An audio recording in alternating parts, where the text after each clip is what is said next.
Excelente pergunta do Leonardo. Ó. Parabéns pela série, Thiago. Gostaria de saber qual a sua opinião e quais as principais consequências de um aumento de base monetária diante de uma possível recessão econômica. Vamos lá, respondeu o Leonardo. Esse é mais um vídeo para responder as perguntas que eu recebi lá na série de vídeos onde eu analisava as medidas que o Banco Central vem tomando para combater a crise econômica. E hoje eu vou responder a pergunta do Léo, tá? Léo, obrigado pela pergunta. E vamos lá. Antes, eu quero dizer o seguinte, que de todos os vídeos que eu fiz dessa série, esse é o vídeo que eu vou imprimir a minha opinião, tá? Todos os outros eu tentei de uma maneira trazer os dados sem tanta opinião, e nesse é mais uma opinião mesmo, por um estudo, por uma visão que a gente acaba tendo do todo, tá? E aí, claro, você pode concordar comigo ou não, e vai ser muito legal a gente debater sobre isso, claro, com bastante respeito, só você deixar o comentário aqui embaixo. Tá?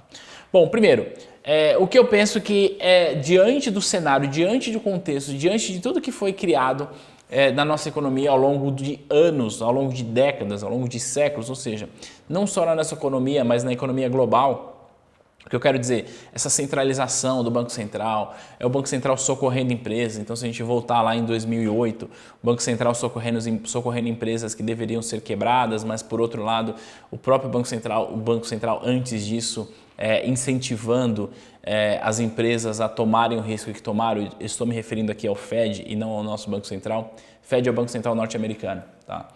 Isso que eu estou te falando é muito bem explicado pela teoria dos ciclos econômicos, tá? A escola austríaca explica isso muito bem, que os próprios bancos centrais acabam criando esses ciclos econômicos.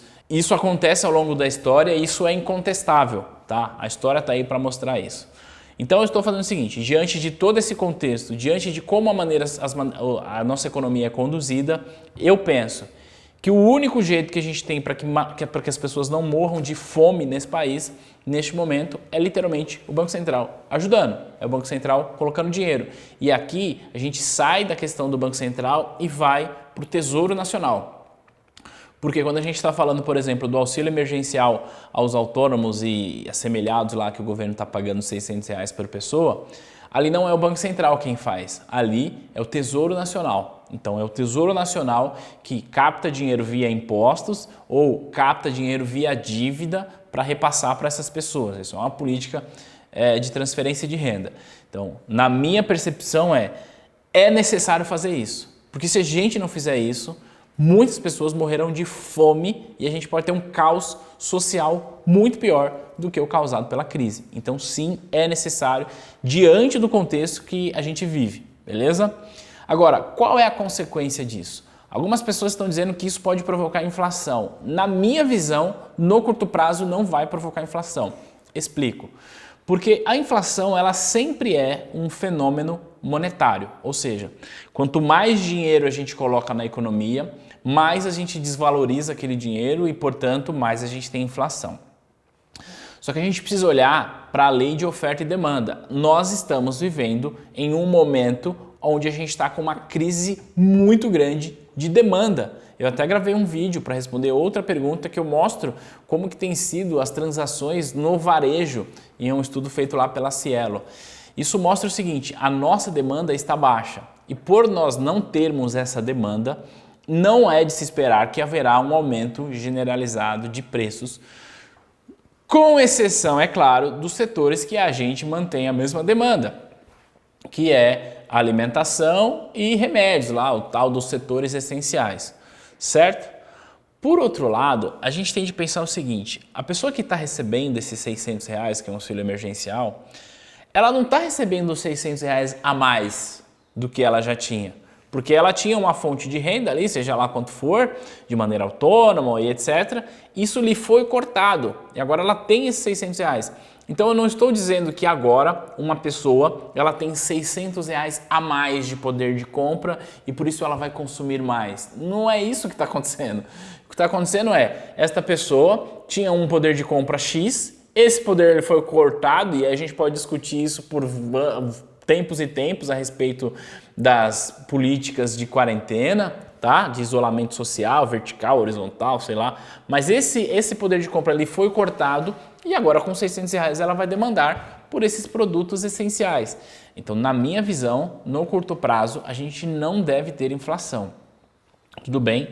Mas, quando essa crise passar, quando a gente sair do outro lado e a gente olhar e perceber que, beleza, estamos aqui, infelizmente, contando os nossos mortos, estamos aqui, infelizmente, contando os nossos desempregados e estamos aqui contando as nossas empresas que entraram em falência, ou seja, um prejuízo social, econômico e de vida sem precedentes, talvez.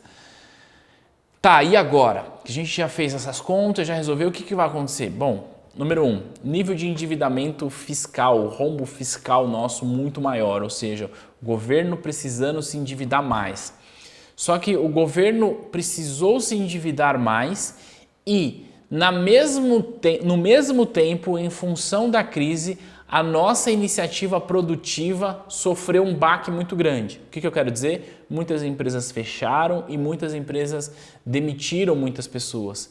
Só que quando a gente fala que o governo está gastando, a gente precisa ter muito claro que o governo não produz nenhuma riqueza, que o governo não produz nada. A única coisa que o governo faz é tirar dinheiro da iniciativa produtiva via impostos, certo? E aí a gente pode, inclusive, discutir o mérito disso em outro lugar, mas isso é um fato. Então você trabalha, você consome, você paga imposto e vai lá para o governo. Então, como o governo não produz nada e ele precisa tirar dinheiro da iniciativa produtiva e a iniciativa produtiva está combalida, porque muitos negócios estão fechando e muitas pessoas estão sendo desempregadas, o que acontece é que a fonte de recursos do governo diminui. Então a gente tem um aumento de necessidade de grana, portanto, um aumento de dívida, e a gente tem uma redução da fonte de recursos, porque a iniciativa produtiva está combalida. Na prática, o que a gente vai dizer é o seguinte: para o governo se manter, ele vai precisar aumentar ainda mais a sua dívida. Ele vai precisar aumentar ainda mais o rombo fiscal que a gente já tem. E aí, se eu fizer um parênteses, no dia que eu estou gravando esse vídeo, a Câmara Federal já aprovou um plano de socorro a estados e municípios, mas de um jeito que ficou bastante estranho, porque não tem nenhuma contrapartida dos estados, não tem nenhuma contrapartida dos municípios e vai recair tudo sobre a União. E aqui eu não estou discutindo governo, oposição, nada disso, mas esse é o fato.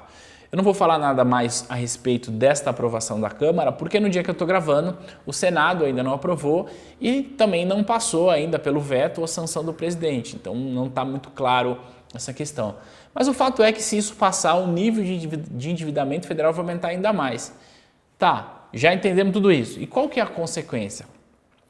A consequência é que um país que tem um nível de endividamento muito grande, esse país tem dificuldade de atrair capital para investimento em produção. Então a gente terá uma dificuldade muito grande em se recuperar da crise quanto maior for o nosso nível de endividamento. Então, na minha percepção, a gente precisava repartir essa conta com muitas pessoas. Quando eu falo repartir essa conta, eu estou dizendo o seguinte: toda a nossa sociedade vai pagar uma conta muito grande e já está pagando uma conta muito grande agora, tá?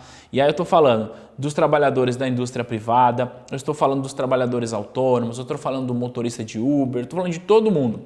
No entanto, existe uma parcela da nossa sociedade que vive uma realidade paralela.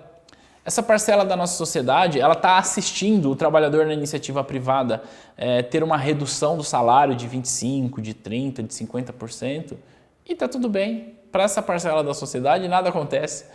Existe uma parcela da sociedade que está vendo gente que perdeu a renda que tinha, que já era pouca e que agora está tendo que ficar em aglomeração na fila do banco para receber R$600 de auxílio, mas está tudo bem. Para essa parcela da sociedade está tudo bem.